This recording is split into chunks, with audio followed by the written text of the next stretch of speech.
Dalawang OFW sa Saudi Arabia na biktima ng panggagahasa ang nasagip ng konsulado ng Pilipinas.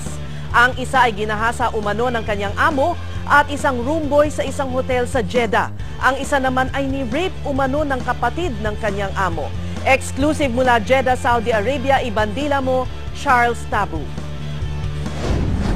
Kung sampahan ko sila ng kaso,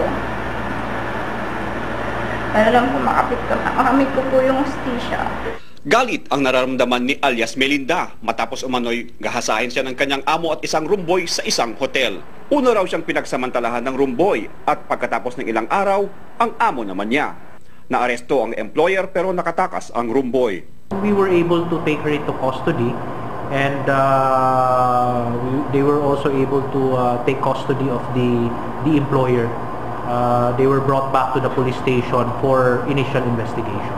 Kumalat sa social media ang larawan ni Melinda, kaya umapila ang konsulado. Hindi na kailangan yung ilabas kasi or else we will put the self-respect, the dignity of the person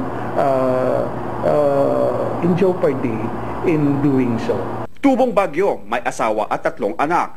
Namasukan si Melinda bilang kasambahay sa Riyadh. Yung sa hustisya po, gusto ko po lahat matapos na para makauwi na rin po at gusto ko na rin po makita ang mga anak ko. Isa pang OFW ang umano'y ni-rape sa Taif, Saudi Arabia. April 26 nang dumating si alias Nena sa Saudi para mamasukan bilang kasambahay. Yun nga lang po, after 2 days ng April 20, na-rape po ako nung kapatid niya na bumisita lang sa kanila around 10 a.m. ng umaga po.